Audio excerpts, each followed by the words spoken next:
பஞ்ச பாண்டவர்கள் படையேறும் கோடி நட்டதும் பெண்ணால, நம்ம இந்திரன் சந்திரன் 2 வயல்களும் கெட்டதும் பெண்ணால, கொள்ளை கொள்ளும் ஒரு வெள்ளை தாஜ்மஹால் வந்ததும் பெண்ணால, பாண்டி மன்னர் அரண்மனை மண்ணோடு மண்ணாகி போனதும் பெண்ணால. ஆமையா, இன்னைக்கு குடும்பத்துல குழப்பம் வரத்துக்கு யாரு காரணம்னா கட்டிக்கிட்ட மனைவிதாயா. 5 வருஷத்துக்கு முன்னாடி எனக்கு ஒரு ஆக்சிடென்ட் நடந்துச்சியா. ஒரு பைக்கில் போய் மோதி இருந்தா ஒரு 10 நாள்ல எந்திரிச்சிருக்கலாம். ஒரு லாரியில போய் மோதி இருந்தா கூட ஒரு 2 மாசத்துல எந்திரிச்சிருக்கலாம். ஐயா, ரயில்லையாவது மோதி இருந்தா ஒரு 6 மாசத்துல தெளிஞ்சு வந்திருக்கலாம். ஐயா, கல்யாணங்கிற பேர்ல சண்டாளி என்னை கட்டி வச்சு காலம்பூரா மீள முடியாத துயரத்தில் கொண்டு போய் விட்டாயா இந்த புரோக்கர் பையா. என் பொண்டாட்டி ரொம்ப இறக்க சிந்த உள்ளவையா. ஏன்னா என்னை அடிச்சு விட்டு அவ உட்காந்து அழுவா பாருங்க, தேம்பி தேம்பி அழுவாயா.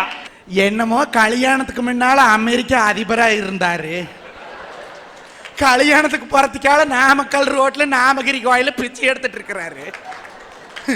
உனக்கெல்லாம் பொண்ணு கொடுத்தான் பாரியா மகராசன், கும்பிட்டு படுக்கணும். நீங்க முகத்தை பாருங்க, ராத்திரியில வெளிச்சம் வச்சு பார்த்தா தான் கண்ணுக்கு தெரியும். இந்த கருவாப்பையனுக்கு பொண்ணையும் கொடுத்து பொருளையும் கொடுத்து இத்தனையும் கொடுத்தா தின்னு போட்டு நல்லா சொல்றாரு வாரியம். ஐயா, ரிக்ஷாக்காரனுக்கு வாக்கப்பட்டு ரிச்சான வாழ்க்கை வாழணும்னு ஆசைப்பட்டா குடும்பத்துல குழப்பம் வராம வேற என்னையா வரும்? ஆட்டோக்காரனுக்கு வாக்கப்பட்டு ஆடம்பரமான வாழ்க்கை வாழணும்னு ஆசைப்பட்டா குடும்பத்துல குதூகலம் அப்படியே கொப்பளிக்குமாயா, குழப்பந்தாயா வரும். நான் பொண்ணு வாக்க போகும்போது என் பொண்டாட்டி எப்படி தெரியுமாயா இருந்தா? சும்மா 6 அடி கூந்தலியா, அவுத்து விட்டு அப்படியே கெண்டக்கால் வரைக்கும் வந்து முட்டும். நான் ஆசைப்பட்டதே அந்த கூந்த மேல ஆசைப்பட்டு தயா அவளை கண்ணாலவே கட்டிக்கிட்டேன். ஐயா, கண்ணாலம் பண்ணி 2 மாசம் தாயா ஆச்சு. என் பாக்கெட்ல 500 ரூபாயா பணத்தை எடுத்துட்டு போய் பியூட்டி பார்லர்ல கொடுத்துட்டு 6 அடி கூந்தலை அப்படியே 1/2 அடி கூந்தலா கட் பண்ணிட்டு வந்துட்டு நிற்கிறாயா. நான் ஆசைப்பட்ட கூந்தலுக்கு கூந்தலும் காலி, என் பாக்கெட்டும் காலியா. இப்படிப்பட்ட பொண்ணுங்கனால குடும்பத்துல குதூகலம் எங்கயா வரும்? குழப்பந்தாயா வரும். அண்ணே, பியூட்டி பார்லருக்கு எதுக்கு தெரியுமா போறது? நீங்க நமிதாவையும் திரிசாவையும் பார்த்து போயிடக்கூடாது. 500 ரூபாய் செலவானாலும் பரவாயில்ல, அப்படியே மாமா முன்னாடி பவனி வரணுன்றதுக்கு தான் ஐயா. நாங்க நமிதாவையும் திரிசாவையும் தேடி போறதுன்னா எப்பயோ போயிருப்போம். இதுக்கு மேல நாங்க போய் என்னதாயி ஆக போகுது? நமிதாவையும் திருசாவையும் இந்த முகரக்கட்டை பாக்குதா? முதல் கேட்டு வாட்ச்மேனே உள்ளிட மாட்டேன். எங்க வந்த நமிதா மேடத்தை பார்க்கலாம்னு ஓடி போய் கள்ள கொண்டு அடிச்சு போடுவேன். இதுக்கு போய் நமிதாலையும் திருசாலையும் ஏதோ நாங்க வாச்சோம், இதுகளுக்கு வந்து வாக்கப்படுறக்குன்னு. ஐயா, என் பொண்டாட்டிய வீட்டுலதாயா விட்டுட்டு வந்தேன். இவரு ரூபத்துல கிளம்பி இங்கேயோ வந்துட்டாயா, இங்கேயோ வந்துட்டா. இப்படித்தான் ஒரு நாள் என் பொண்டாட்டி என்கிட்ட கேட்டா, ஏங்க சொர்க்கத்துல புருஷன் பொண்டாட்டி சேர்ந்து வாழ முடியாதாம்ல. அடபாவி, அதனால தாண்டி அதுக்கு பேரு சொர்க்கம்னு வச்சிருக்கா. ஆத்த மாட்டாதவனுக்கு 52 கருவாளாம், ஆட தெரியாதவளுக்கு வீதி கோணையாங்கிற கணக்கா? ஐயா, எங்களுக்கு வர புருஷன் கர்ண நாட்டு ஒரு வள்ளலா இருக்கும்னு எதிர்பார்க்கலையா, ஒரு காலி பையனா இருக்க கூட இருந்தா எதிர்பார்க்கிறோம். ஐயா, இவங்களை குடிக்க வேண்டாம்னு நாங்க சொல்லல, அளவா குடிச்சு புட்டு மதிப்பா ஊடு வந்து சேர்ந்தா நாங்க ஏயா இன்னைக்கு மானம் கெட்டு போய் தீரோம். ஐயா, ஆம்பளை எதுக்கியா குடிக்கான்? எது குடிக்கான்? காலையில வீட்டை விட்டு கிளம்பி போகும்போது எவ்வளா குடிக்கானா, சாயந்தரம் வீட்டுக்கு வரணும். ஏன்னா வெளியே பயமே இல்லை, சந்தோஷமா போயிடலாம். சாயந்தரம் வீட்டுக்கு வரணுமேயா, இந்த ராட்சசி கிட்ட போராடணுமேயா. ஒத்தையாளா போனா சமாளிக்க முடியாதையா, ரெட்டையாளா வந்து நிக்கா. ஐயா, இன்னைக்கு எங்களுக்கு வாச்சதெல்லாம் எப்படி தெரியுமாயா இருக்கு?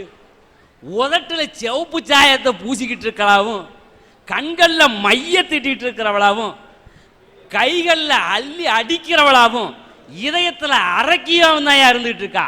இப்படிப்பட்ட மனைவி நலத்தாயா குடும்பத்துல குழப்பம்னு சொல்லிக்கிறேன். முதல் அக்குதானடா, எங்க அக்கா மக கிக்குதானடா. ஐயா, ஆவல இருந்து அக்கு வரைக்கும் எல்லாம் கிக்குதா ஐயா. இத உணராதவன் மக்குயா மக்கு. ஐயா ஒரு நிமிஷம். நல்ல உறவு அமைஞ்சா அவனுக்கு அது லக்கு. உனக்கு இது இல்லைன்னா அது உனக்கு ஒரு பெரிய சிக்கு. என்ன நீ அப்பப்ப தலையை தூக்குற கொக்கு. இப்ப என்ன டொக்கு சொல்லு. இது என்ன முடி மைதானம் மாதிரி இருக்கு. கண்ணாலத்துக்கு முன்னாடி வரைக்கும் நானும் நல்லா தாயா இருந்தேன். எப்படி அஜித் குமார் மாதிரி இருந்தியா? கலை மாதிரி இருந்தியா? அதுக்கெல்லாம் ஒரு கலை வேணும்யா, கலை வேணும். ஐயா நான் கண்ணாலத்துக்கு முன்னாடி எப்படி தெரியுமாயா இருந்தேன்? சும்மா கண்ணால வீட்டுக்கு கொட்டகை ஓடுற மாதிரி முடியா இழுத்து விட்டா சும்மா இம்புட்டு நீளத்துக்கு வரியா. இப்ப பாருங்க ஐயா, ஆஞ்சே விட்டாயா. அண்ணே, உங்களுக்கு வாச்ச புண்ணியவதி ரொம்ப கொடுத்து வச்சவங்க அண்ணே. 5 வருஷத்துக்கு முன்னாடி இவ்வளவுதான் ஆஞ்சிருக்காங்க. என்ன மாதிரி ஒரு ஒண்ணு கிடைச்சிருந்தா மொட்டை அடிச்சிருந்திருப்பேன். மொட்டை அடிச்சிருந்திருப்பேன்.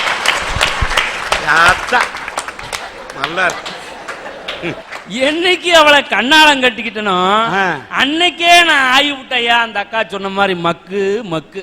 ஜலதோஷம் வந்தா அழணும், சந்தோஷம் வந்தா சிரிக்கணும். அலறது வாழ்க்கை இல்லையா, சிரிக்கிறது தான் வாழ்க்கை. ஜலதோஷம் வந்தா அழணும், சந்தோஷம் வந்தா சிரிக்கணும், பொண்டாட்டி வந்தா தலதெறிக்க ஓடணுயா, தலதெறிக்க ஓடணுயா. ஐயா, ஆனா என்ன தெரியுங்களா?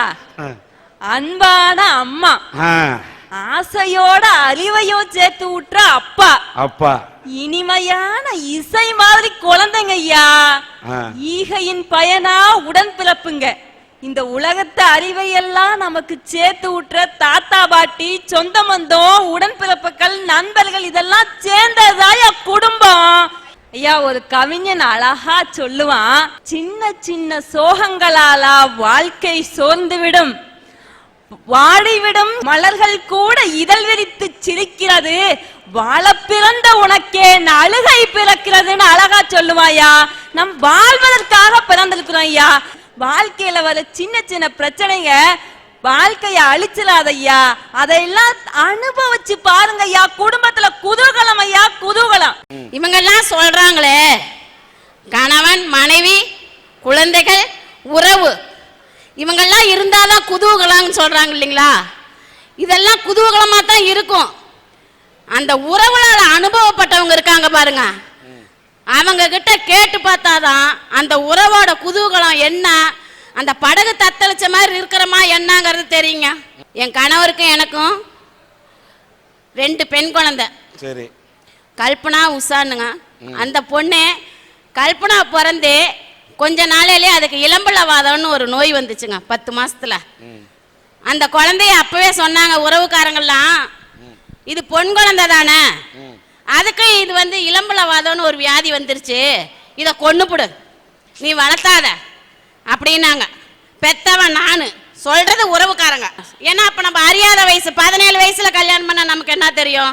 காது கேட்காத உன்னுடைய கணவர்கிட்ட குடும்பம் நடத்துறேல உனக்கு பிறக்க போறதெல்லாம் ஊனமா தான் பிறக்கும் அப்படின்னு சொன்னாங்க சார். நான் சொன்னேன், அவர் என் உதடுகளை பார்த்து பேசுவார், நான் அவர் உள்ளங்களை பார்த்து பேசுவேன். உலகம் 1000 சொன்னாலும் உனக்கு நான் நமக்கு நானே நீதிபதி. நான் அவரை கைப்பிடிச்சேங்க சார் 82ல. அடுத்தது ஒரு குழந்தை பிறந்துச்சுங்க சார். ஊனமான பொண்ணுக்கு இன்னொன்னு துணை வேணும்னு அதுவும் பொண்ணா பிறந்துச்சுங்க சார். அதுக்கு உஷான்னு பேரு வச்சேன். நானாலும் உறவுக்காரங்க பேச்ச கேட்டுட்டு ஏமாந்துட்டேன். நீ பிறந்து கீழே விழுந்தியே, நீ உஷாரா இருன்னு தாங்க சார் உஷான்னு பேரு வச்சேன். அப்போ அந்த உறவுக்காரங்க சொன்னாங்க, சார் உனக்கு நல்ல எண்ணம் கிடையாது, உனக்கு 2ம் பட்ட பிள்ளை, உனக்கு கொல்லிப்பாட ஆண் வாரிசு இல்லைன்னு சொன்னாங்க சார். அந்த உறவுக்காரங்க பேச்ச கேட்டு கேட்டு கேட்டு கேட்டு நான் மனசு வெறுத்து போயிட்டேங்க சார். சரி, இனிமே உறவுக்காரங்க பேச்ச கேட்டு, ஆனா எனக்கு வாச்ச புருஷன் மாதிரி உலகத்துல யாருக்கு வாய்க்காதுங்க சார். ஏன்னா நான் பேசுறது அவருக்கு மட்டும்தான் தெரியும். இங்க யாரு பேசினாலும் அவருக்கு விளங்காதுங்க சார். நான் பேசினா மட்டும்தான் அவருக்கு தெரியும். 2 பிள்ளைங்களை பெத்துக்கிட்டு எடுத்துக்கிட்டு அந்த ஊரை விட்டு நம்ம போயிடலாங்க. இனிமே இந்த உறவே நமக்கு வேண்டான்னு சொல்லிட்டு வேலூர் வந்தாங்க சார். வேலூர் வந்து 20 வருஷம் ஆகுது. பரமத்தி வேலூர் முதல் இருந்தது எடப்பாடிக்கு பக்கம் பூலாம்பட்டி. தெரியும். இத்தனை காலகட்டத்துல ஒரு ஊட்ட கட்டணும், ஊடு வாசலாச்சு போயிட்டு போகுது. நம்ம சொந்தம் தானே சொல்லுச்சு, எல்லாத்தையும் கூப்பிடுங்க, நம்ம பொழப்ப காமிக்கலாம் அப்படின்னு சொல்லி கிரகப்பிரவேசம் பண்ணி சொந்தக்காரங்களை எல்லாம் வீட்டுக்கு வரவழைச்சு விருந்தோம்பல் செஞ்சோம் சார். அப்ப நல்லா இருந்தது எல்லாத்துக்கும். செல்வி புருஷன் இல்லைன்னா என் வீட்டுல கல்யாணமே நடக்காது. ஏன்னா நல்லா இருக்கிறோம், கஷ்டத்துல எதுவும் சொல்லாத சொந்தம், நல்லா இருக்கையில எல்லாம் சொன்னாங்க. அப்போ ஒரு உறவுன்னு ஒரு சூறாவளி காத்து வந்துச்சு பாருங்க. அந்த உறவு சொல்லுது, என் வீடு ஏலம் போகுது, எனக்கு கொஞ்சம் உதவி பண்ணு, நீ தானே நல்லா இருக்கிற அப்படின்னு கேட்டாங்க. சொன்னதெல்லாம் மறந்துட்டு அவங்களுக்கு எங்க வீட்டை அடமானம் வச்சு அவங்களுக்கு கடன் கொடுத்தோம். ஏன்னா நமக்கு 2 பொட்ட பிள்ளை இருக்குது, உறவெல்லாம் வேணும் நமக்கு அப்படின்னு கொடுத்தேங்க சார். அது என்ன தெரியுங்களா ஆச்சு? கடலில் விழுந்த நண்பனுக்கு கை கொடுத்தேன் காப்பாற்ற, அவனும் கரையேறி விட்டான், நானோ கடலில் விழுந்து விட்டேன். அதே மாதிரி என்னுடைய குடும்பத்துக்கு வந்துச்சுங்க சார். என் வீடு ஏலத்துக்கு வந்துச்சு. அவனுக்கு உறவுக்காரங்களுக்கு செய்யுங்கிறாங்களே, எப்படி நாங்க செய்யறது? என் வீடு ஏலத்துக்கு வந்துச்சுங்க சார். போய் சொன்ன உறவுக்காரங்களை எல்லாம் நான் கேட்டேன், உங்களுக்கெல்லாம் நான் செஞ்சேன்ல, எனக்கு கொஞ்சம் உதவி பண்ணுங்க, நான் 2 பிள்ளைங்க இருக்குதுன்னு தான் நான் செஞ்சேன். அதுக்கு அந்த தின்ன உறவு என்ன தெரியுங்களா சொல்லுச்சு? ஆடாதடா மனிதா, ஆட்டம் போட்ட அடங்கிட்டு விட மனிதான், அடங்கி போயிட்டியா? தின்ன சொந்தமும் சொல்லுது, திங்காத சொந்தமும். தின்னதை நான் சொல்லி காமிக்கலைங்க சார், உறவை பத்தி நான் சொல்றேன். சொன்னாங்க சார், சொல்லிட்டு போறாங்க, நம்ம தானே சம்பாரிச்சோம், எத்தனையோ சொன்னாங்க, சொல்லிட்டு போறாங்கன்னு எங்க வீட்டுக்காரர்கிட்ட நான் சொன்னேங்க சார். ஊட்ட வித்து போடலாம், ஏலம் போனா போயிட்டு போகுதுன்னு வித்தா ஊட்ட. அவர் சொல்லிட்டாரு, ஊடு போயிருச்சு, நான் இனிமே இந்த இடத்துல நான் இருக்க மாட்டேன், நான் செத்துருவேன்னு தற்கொலை முயற்சிக்கு போனா 2 பேரும். பிள்ளைங்களை கட்டி கொடுத்துட்டோம், பிள்ளைங்களை போய் நம்ம தொந்தரவு பண்ணக்கூடாது, தற்கொலை முயற்சிக்கு போனாங்க சார். போய்கிட்டு இருக்கிறோம், ஒரு சின்ன கிராமம். அப்பதான் நான் வீட்டை விட்டு வெளியே வரையில சொன்னேன், பானையிலே சோறு இருந்தா பூனைகளும் சொந்தமடா, சோதனையை பங்கு வச்சா சொந்தம் இல்லை பந்தம் இல்லைன்ட்டு வெளியில வந்தோம். ஒரு டீ கடையில் ஒரு டீ வாங்கி குடிச்சோன்னே சார், இவருக்கு நான் செத்து தான் போகணும், இனி வாழ்க்கையே இல்லைன்னு இருக்கல, அந்த டீல அந்த பாய்சனை கூட்ட முடியாதுன்னு ஒரு போண்டா வாங்கி சாப்பிடலான்னு பாய்சனை போடலாங்கிறதுக்குள்ள அந்த போண்டாவில் அந்த சுருட்டி கரைச்சு பாருங்க சார் காகிதம், அதுல ஒரு வரி எழுதி இருந்தது, கடவுளின் அரசாட்சியில் தாமதம் ஏற்படுமே தவிர நிரந்தர இருள் வந்து விடாதுன்னு ஒரு வாக்கியம் இருந்துச்சுங்க சார். அப்ப என் மனசுக்கு என்ன தெரியுங்களா பட்டுச்சு? நம்ம செத்துட்டா நம்ம பிள்ளைங்களுக்கு ஆண் வாரிசு இல்ல, நம்ம பிள்ளைங்களை யார் காப்பாத்துவா? வாங்க நம்ம பொழைக்கலான்னு எங்க வீட்டுக்காரர் கையை கூட்டிக்கிட்டு நான் ஊருக்கு வந்தேங்க சார். மறுபடியும் சாவ துணிக்கல. வந்த உடனே நான் இந்த மகளிர் மன்றத்துல இருந்த நிறுவனத்துல போய் சொன்னேன், என் சூழ்நிலை காரணமா நான் வேலைக்கு வர முடியல, மறுபடியும் அந்த பணியத்தை செய்யறேன் அப்படின்னு ஆபீஸ்ல சொன்னேங்க சார். அந்த எம்எஃப்ஐ நிறுவனத்தில் இருக்கிற சக ஊழியர்களும், நீ சாவாத நாங்க இருக்கோம் உனக்கு, என் உறவுக்காரங்க ஒருத்தரும் சொல்லல. நீங்க எல்லாம் சொல்றீங்களே உறவுன்னு, எங்கயா இருக்குது உறவு? அந்த சக ஊழியர்கள் நாங்க இருக்கோம். என்னை நம்பி ஒரு 100 ரூபாய் கொடுக்கத்தாயங்க உறவுக்காரங்க இன்னைக்கு எங்க எம்எஃப்ஐ நிறுவனத்துல ஒரு ஆண்டுக்கு குறைஞ்சபட்சம் 150 கோடி கடன் கொடுக்குது, என்னை நம்பி கொடுக்குறாங்க சார். 400 உறுப்பினர்களை கொண்ட மகளிர் குழுவை நான் பார்த்துக்கிட்டு இருக்கேங்க சார்.